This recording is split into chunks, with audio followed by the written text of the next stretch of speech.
प्रतिष्ठित सिद्धांत को संक्षेप में समझ लेते हैं।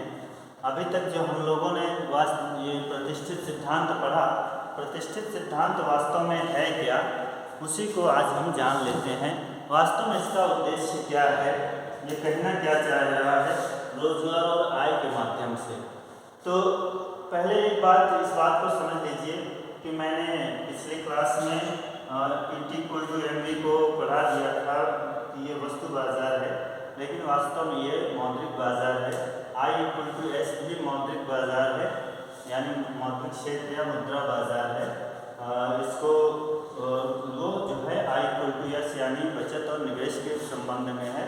यहाँ पे ये लिखा गया है बिना बचत एवं निवेश के, तो यहाँ हम लोग उसको नहीं पढ़ रहे हैं। यहाँ पे हम लोग पढ़ रहे हैं वस्तु बाजार, श्रम बाजार, मौद्रिक बाजार। तो यहाँ पे वो I/S नहीं आया, यानी बचत और निवेश का यहाँ जिक्र नहीं हुआ है। तो चलिए ये पढ़ लेते हैं। सबसे पहले देखते हैं वस्तु बाजार में या वास्तविक क्षेत्र में। वास्तविक क्षेत्र में यहाँ पे ये समीकरण लिखा है O का मतलब होता है उत्पादन, आउटपुट। O का मतलब है आउटपुट, जिसको हम उत्पादन कहते हैं। O = function of N/K/T/L।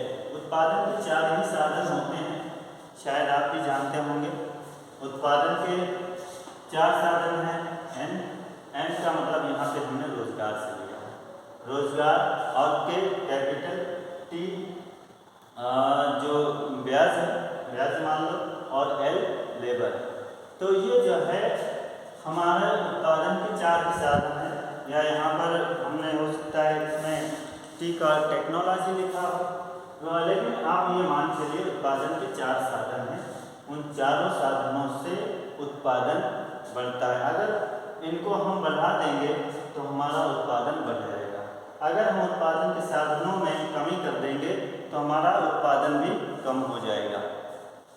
तो अगर हम इन सबको स्थिर रख दें या N को बढ़ा दें, N को ही जो है हम घटाएं बढ़ाएं, या उत्पादन को केवल N का प्रभाव देखें, उत्पादन पर केवल रोजगार का प्रभाव देखें। रोजगार का मतलब श्रम होता है, तो श्रम को बढ़ाकर घटा करके देखें तो हमारा उत्पादन पर क्या प्रभाव पड़ेगा। तो जाहिर सी बात है O = फंक्शन ऑफ N का मतलब है कि इसमें सीधा परिवर्तन होगा। यानी अगर हम लेबर बढ़ा देंगे या रोजगार बढ़ा देंगे तो उत्पादन हमारा बढ़ जाएगा, और अगर हम रोजगार घटा देंगे तो उत्पादन हमारा घट जाएगा। ये हो गया वस्तु बाजार। अब देख लेते हैं श्रम बाजार। श्रम बाजार में हमने पढ़ा है, कल भी पढ़ा था। तो DL, यहाँ एक समीकरण लिखा है DL यानी demand of labour = function of W/P। यानी W/P हमारी क्या है, वास्तविक मजदूरी है। यह हमने कल भी पढ़ा था। वास्तविक मजदूरी का मतलब है कि वास्तविक मजदूरी में कीमत स्तर से भाग दे देंगे तो हमें वास्तविक मजदूरी आ जाएगी। तो ये क्या है, मौद्रिक मजदूरी है, और ये क्या है, कीमत स्तर है। तो कीमत स्तर से अगर मौद्रिक मजदूरी में भाग दे देंगे तो हमें वास्तविक मजदूरी मिल जाएगी। तो वास्तविक मजदूरी से इसका संबंध है DL का। DL डिमांड ऑफ लेबर, यानी जो श्रमिक हैं उनकी मांग, और श्रमिक की मांग कौन करता है, नियोक्ता करता है, उद्योगपति या उत्पादक करता है। तो उत्पादक, और जब ये मजदूरी बढ़ेगी तो इसकी जब मजदूरी ज़्यादा होगी तो डिमांड ऑफ लेबर जो है वो ज़्यादा होगी, और जब ये कम होगी, वास्तविक मजदूरी कम होगी तो डिमांड भी कम होगी। यानी थोड़ा सा गलत हो गया। जो ये होता है, नियोक्ता जो होता है वो डिमांड करता है, और जब वास्तविक मजदूरी बढ़ेगी तो वो डिमांड कम करेगा। जो नियोक्ता होता है वो डिमांड कम करता है, क्योंकि मजदूरी तो उसको उतनी ही देनी है। मान लो वो टोटल मजदूरी 500 ही देना चाहता है, तो अब वो अगर उसमें किसी व्यक्ति की जो कीमत है या मजदूरी है वो बढ़ गई तो अब उसको 500 ही पे करना है। तो इसका सीधा सा मतलब है कि वो कुछ लोगों को छांटेगा, तभी उसकी जो मजदूरी है जो उसने अपना तय किया उतना दे पाएगा। तो इसलिए जब वो मजदूरी जब बढ़ जाएगी तो डिमांड घट जाएगी, और जब मजदूरी घटेगी तो डिमांड बढ़ जाएगी। अभी इसको संक्षेप में पढ़ रहे हैं, ये सब पहले पढ़ चुके हैं। और SL यानी supply of labour equal to function of W upon T। Supply कौन करता है? सप्लाई वो करता है जो लेबर होता है। लेबर सप्लाई करता है तो वो क्या करेगा, जब मजदूरी बढ़ेगी तो वो चाहेगा कि हमें रोजगार ज़्यादा मिल जाए, और जब मजदूरी घटेगी तो वो चाहेगा कि बेहतर है हम ऐसे ही काम ना करें। तो उसमें क्या है कि इसका और इसका जो संबंध है वो सीधा होता है, यानी मजदूरी की कीमत जब बढ़ेगी या मजदूरी बढ़ेगी तो मजदूरों की पूर्ति ज़्यादा होगी, और जब मजदूरी कम होगी तो पूर्ति कम होगी। जैसे ये मान लो ये बढ़ गई है मजदूरी, वास्तविक मजदूरी बढ़ गई है, तो लेबर सप्लाई ऑफ लेबर भी बढ़ गई, और जब ये घटेगी तो ये भी क्या है, घट रही है। ऐसे ही इसके मामले में है, जब ये बढ़ रही है तो डिमांड घट रही है, और जब मजदूरी घट रही है तो डिमांड बढ़ रही है। तो इसमें क्या है, उल्टा संबंध है, और इसमें क्या है, सीधा संबंध है। ये भी बढ़ती है तो ये भी बढ़ती है, ये घटती है तो ये भी घटती है, तो इसीलिए इसको सीधा संबंध कहते हैं। और एक और समीकरण इसमें आता है कि जो मजदूरी होती है वो किसके MPPL के बराबर होती है। MPPL का मतलब है marginal physical productivity of labour. Marginal physical productivity of labour यानी एक जो श्रमिक होता है उसकी सीमांत उत्पादकता, यानी एक श्रमिक जितना उत्पादन कर सकता है उतने के बराबर ही उसको मजदूरी दी जाएगी, उससे कम या ज़्यादा नहीं दी जाएगी। तो अब ये जो इन दोनों के समीकरण से ये पता चला कि SL इक्वल टू DL, इन दोनों की मजदूरी कहाँ पर निर्धारित होगी, जहाँ पे supply of labour demand of labour के बराबर हो जाएगी। यानी जो मजदूरों की मांग है, जो मजदूरों की पूर्ति है और जो मजदूरों की मांग है, दोनों जहाँ बराबर हो जाएंगे वहीं पर मजदूरी दर का निर्धारण हो जाएगा। यही है जो मजदूरी दर में फ्लेक्सिबिलिटी है, जिसको पीगू ने सिद्ध किया था। अब चलते हैं मौद्रिक बाजार में।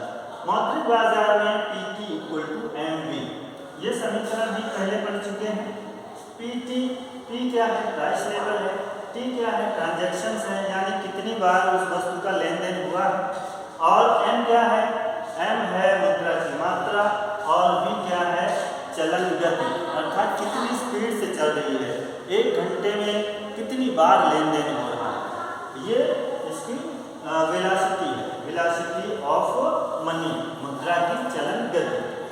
और तो अब इसको जो है हम ऐसे लिख सकते हैं P equal to MV upon T। P क्या है, प्राइस लेवल है, और M मुद्रा की मात्रा है। अगर V और T को हम स्थिर कर देते तो P इक्वल टू M होता, यानी P is proportional to M, और ये जो MV है यानी P जो है प्राइस लेवल जो है वो वास्तव में डिमांड है। P प्राइस लेवल क्या है, वो किसके कारण, डिमांड है। ये जो है डिमांड है जो मुद्रा की है, मुद्रा की एक तरह से डिमांड है, यानी प्राइस लेवल ज़्यादा है तो डिमांड ज़्यादा है, और प्राइस लेवल कम है तो डिमांड कम है। और वैसे ही जो M है वो मनी सप्लाई है, मुद्रा की जो मात्रा है वो सप्लाई है, और ये सप्लाई कौन करता है, सप्लाई करता है बैंक अधिकारी। इसको हम लोग ये मान लेते हैं कि जो बैंक अधिकारी होता है वो इसको सप्लाई करता है। तो ये जो है बराबर कहाँ पे होंगे, जहाँ पे मुद्रा की मांग मुद्रा की पूर्ति के बराबर हो जाएंगे। तो इस तरह से हमने इसको फिर से एक संक्षेप में पढ़ लिया, वस्तु बाजार, श्रम बाजार, मौद्रिक बाजार, और तीनों का संतुलन पढ़ लिया। अब हम लोग तीनों में ये देखेंगे कि उसको चित्रीय निरूपण उसका देखें, है ना। बिना बचत और निवेश का है, इसमें बचत और निवेश को शामिल नहीं किया गया है। तो जब बचत और निवेश को शामिल नहीं किया गया है तो ये जो इसमें हमने पहले बनाया है क्या, मजदूरी और उत्पादन, और फिर उस साइड में कीमत स्तर और उत्पादन। तो इन चारों का देख लेते हैं रिलेशन कैसा है। तो ये पहले हम यहाँ पर देख रहे हैं, यही वाला जो समीकरण हमारा यहाँ पर है वही समीकरण यहाँ भी है, कुछ भी डिफरेंस नहीं है। यह इस पर दिखाया गया है सप्लाई ऑफ लेबर। हमें पता है कि जो पूर्ति होती है मजदूरी दर से उसका सीधा संबंध होता है, और जब भी सीधा संबंध होता है तो उसका वक्र सीधा ऊपर की तरफ जाता हुआ दिखाया जाता है।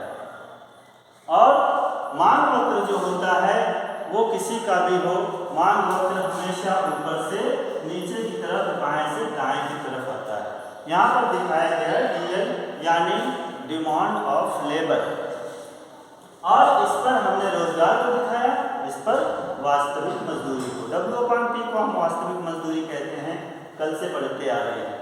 तो रोजगार और वास्तविक मजदूरी इन दोनों में संबंध, रोजगार जब रोजगार बढ़ेगा तो क्या होगी, वास्तविक मजदूरी में कमी हो सकती है, लेकिन हमें वास्तविक मजदूरी का रोजगार पर प्रभाव देखना है।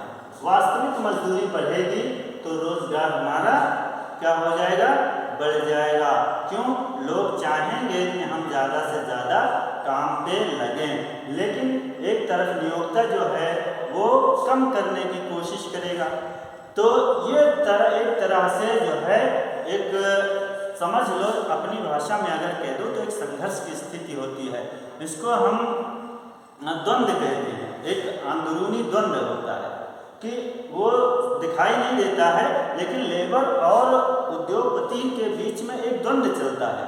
तो ये जब ये चाहेंगे कि हमें ज़्यादा से ज़्यादा जॉब मिले, जो रोजगार करने वाले हैं यानी श्रमिक हैं, वो वृद्धि होने पर, मजदूरी बढ़ने पर ज़्यादा से ज़्यादा लोग काम करना चाहेंगे, जबकि ये कम से कम लोगों को लगाना चाहेगा, तो एक तरह का द्वंद्व चालू हो जाता है। लेकिन ये आगे कहाँ पे रुकता है, जहाँ पे दोनों बराबर हो जाते हैं, यानी जो लेबर की मांग है और जो लेबर की पूर्ति है दोनों बराबर हो जाते हैं, उस बिंदु पर आकर के ये रुक जाता है। ये देखो यहाँ पे ये बिंदु पर दिखाया गया है, और n रोजगार मिला हुआ। इसको देख लेते हैं उत्पादन को।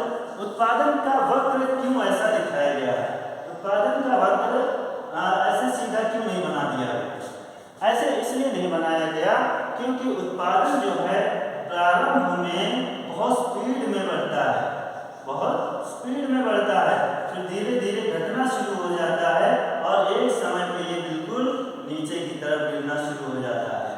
तो इसलिए जो भी प्रोडक्शन कर्व है, प्रोडक्टिविटी कर्व है, वो सदैव इसी क्रम में, इसी तरीके का दिखाया जाता है। अब देखो, इसमें इतने रोजगार पर, यानी जहाँ पर W/P मजदूरी दर पर, n रोजगार पर उत्पादन हमारा कितना हो रहा है, O के बराबर हो रहा है। ये हमारा उत्पादन डिसाइड हो गया कि इतनी मजदूरी पर, इतने रोजगार पर इतना उत्पादन होगा। समझ में आ गया? अब चलते हैं इधर मौद्रिक मजदूरी। इधर मौद्रिक मजदूरी दिखाया गया है और कीमत स्तर दिखाया गया है। अब यही जो वास्तविक मजदूरी क्या है, प्राइस लेवल से भाग कर देते हैं मौद्रिक मजदूरी को, तो हमारा निकल आता है वास्तविक मजदूरी। तो यहाँ पर देख रहे हैं कि ये जो कीमत स्तर है और मौद्रिक मजदूरी के बीच संबंध दिखाया गया है, यानी मौद्रिक मजदूरी अगर बढ़ेगी तो कीमत स्तर बढ़ेगा, ये तो निश्चित है। क्यों? क्योंकि कीमत स्तर तो महंगाई है, और जब हम मजदूरी ज़्यादा देने लगेंगे तो हर चीज़ महंगी हो जाएगी, और हर चीज़ महंगी हो जाएगी यानी मुद्रा सस्ती हो जाएगी, लेकिन मुद्रा की मात्रा बढ़ जाएगी। मुद्रा की कीमत तो कम हो जाएगी, लेकिन मुद्रा की मात्रा बढ़ जाएगी, और ये दोनों अपोजिट साइड में है, जैसा मैंने पहले बताया कि अगर मुद्रा की मात्रा, अगर हम 5 रुपये में एक कलम खरीद रहे हैं या एक पेन खरीद रहे हैं, और वही एक पेन अगर हम 6 रुपये में खरीदने लगे, तो ये क्या है, ये 6 रुपये हो गई यानी महंगी हो गई। महंगी हो गई यानी मुद्रा की मात्रा बढ़ गई 5 से 6, मुद्रा की मात्रा बढ़ गई 5 से 6 और कीमत जो है वो घट गई। कैसे? एक ही पेन की पहले 5 रुपये कीमत थी, अब एक ही पेन की 6 रुपये कीमत हो गई है, यानी मुद्रा की कीमत घट गई और मुद्रा की मात्रा बढ़ गई। तो ये दोनों एक दूसरे के अपोजिट होते हैं, मुद्रा की मात्रा और मुद्रा की कीमत। तो यहाँ पर हम देख रहे हैं कि जब मौद्रिक मजदूरी बढ़ रही है तो कीमत स्तर भी बढ़ रहा है। कीमत स्तर इसलिए बढ़ रहा है क्योंकि जब मुद्रा की मात्रा बढ़ेगी, या मजदूरी बढ़ने का सीधा सा मतलब है मुद्रा की मात्रा बढ़ेगी, और जब मुद्रा की मात्रा बढ़ेगी तो कीमत स्तर पक्का बढ़ेगा, निश्चित रूप से बढ़ेगा। अब देखते हैं इस प्राइस लेवल पर उत्पादन कितना हो रहा है। उत्पादन O के बराबर हो रहा है। ऐसा क्यों? प्राइस लेवल क्या है? डिमांड है। यहाँ से देखिए प्राइस लेवल क्या है? डिमांड है। और यहाँ पर देखो जब ये इस प्राइस लेवल पर W मुद्रा की मात्रा पर, मजदूरी पर, प्राइस लेवल P पर ये इतनी डिसाइड हो रही है, तो जब ये प्राइस लेवल P होगा तो उत्पादन हमारा O होगा। इसलिए ऐसा होगा क्योंकि जब मुद्रा की मात्रा बढ़ जाएगी तो प्रोडक्शन को बढ़ाना पड़ेगा, प्रोडक्शन को घटाना पड़ेगा। क्यों? क्योंकि जब मुद्रा की मात्रा बढ़ जाएगी तो निश्चित रूप से वस्तुएं महंगी हो जाएंगी, और वस्तुएं महंगी हो जाएंगी तो फिर ज़्यादा लोग खरीद नहीं पाएंगे, यानी उस उत्पादन को कम करना पड़ेगा। और जस्ट इसके विपरीत भी अगर ये सस्ती हो जाएगी, मजदूरी कम हो जाएगी तो प्रोडक्शन को हमें बढ़ाना पड़ेगा, क्योंकि फिर प्रोडक्ट ज़्यादा मांगा जाएगा, पैसे कम, यानी कीमत जो है वो कीमत कम हो जाएगी, मुद्रा की मात्रा कम हो जाएगी, कीमत बढ़ जाएगी, मुद्रा की मात्रा कम हो जाएगी। तो इस तरह से हमने ये देखा बिना बचत एवं निवेश के कि इन सब में वास्तविक मजदूरी, मौद्रिक मजदूरी, उत्पादन और कीमत स्तर में क्या संबंध है। ये एक तरह का वही जो अभी तक हम लोगों ने पढ़ा था उसी का एक संक्षेपण है। पूरा हमारा चित्र है, इसमें हमें देखना है कि श्रम की मांग और श्रम की पूर्ति में परिवर्तन कैसे होता है। सब कुछ यही है, बाकी जो है इससे रिलेटेड है। तो हमने बताया है कि अगर मजदूरी बढ़ जाती है, मान लो मजदूरी हमारी बढ़ जाती है, तो ये क्या है? ये कौन सा वक्र है? ये मांग वक्र है। ये मांग वक्र है, और जब ये मांग वक्र को जब जहाँ तक टच करेगा वहाँ से अगर हम इसको मिलाते हैं तो इसका मतलब यह है कि रोजगार जो पहले से था वो घट गया, पहले से घट करके N से N1 हो गया। अब इसका मतलब वैसे देखिए क्या होता है कि जब मजदूरी बढ़ जाती है, मान लो W1 हो जाती है, तो जो नियोक्ता है, जो उद्योगपति है, जो उत्पादक है, वो चाहता है कि हम कम से कम लेबर में ज़्यादा से ज़्यादा उत्पादन करें, तो वो लेबर को कम कर देता है, यानी छटनी कर देता है। तो ये यहाँ पर इससे सिद्ध हुआ कि जो ये रोजगार है वो कम हो गया, यानी उसने छटनी कर दी। ये तो हो गई काहे की बात, ये हो गई डिमांड की बात, यानी मांग में परिवर्तन। अब पूर्ति में परिवर्तन देखते हैं। पूर्ति यही मजदूरी दर पर, यही जो वास्तविक मजदूरी है, इसको अगर हम बढ़ा दें थोड़ा सा तो यहाँ ये क्या है? पूर्ति वक्र है। अगर मजदूरी बढ़ेगी तो लोग चाहते हैं कि ज़्यादा से ज़्यादा रोजगार पर काम करें, ज़्यादा से ज़्यादा लोग काम करें, यानी हम इसको अगर N2 मान लें तो चलो हम इसको N2 मान लेते हैं। यहाँ पे लोग ज़्यादा से ज़्यादा वही मजदूरी दर पे, वही वास्तविक मजदूरी दर पर लोग जो है, नियोक्ता जो है इतना तक ही लगाएगा, लेकिन लोग इतना काम करना चाहते हैं, लोग इतना काम करना चाहते हैं, लेकिन अपने आप तो कर नहीं पाएंगे जब तक कि ये लगाएगा नहीं। तो ये जो है इतना ही लगाता है, लेकिन काम इतना करना चाहते हैं। इसका सीधा मतलब यही है कि मजदूरी बढ़ने पर लोग ज़्यादा से ज़्यादा उत्पादन करना, ज़्यादा से ज़्यादा काम करना चाहते हैं, और मजदूरी कम होने पे कम लोग काम करना चाहते हैं, और उद्योगपति मजदूरी बढ़ने पे कम लोगों को लगाना चाहता है, और मजदूरी घटने पे ज़्यादा लोगों को लगाना चाहता है। तो ये जो है, अब इसके देखिए इन दोनों का द्वंद्व कहाँ हो रहा है। इन दोनों का द्वंद्व यही हो रहा है कि जब ये मजदूरी बढ़ गई इतना ही लगा रहे हैं, जबकि काम इतना लोग करना चाह रहे हैं, या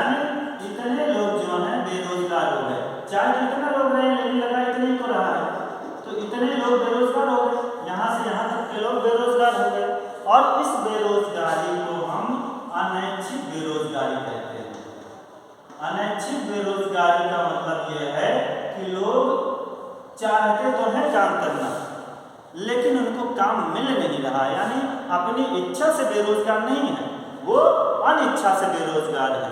वो काम करना चाह रहे हैं लेकिन काम मिल नहीं रहा। चलो ये हो गया, ये मजदूरी बढ़ने पे हो गया। मजदूरी अगर यही घट जाए, अगर ये मजदूरी घट जाए, मान लो W/P2 हो जाए, मजदूरी घट जाए, तो ये कौन सा वक्र है? ये है सप्लाई कर्व। लोग कम काम करना चाहेंगे, लोग नहीं चाहेंगे कि हम काम ज़्यादा करें, क्योंकि उनको ये लगता है मजदूरी कम है, जो कि हमारे शारीरिक व्यायाम से ये मजदूरी बहुत कम है, यानी शारीरिक व्यायाम हमारा ज़्यादा हो जाएगा।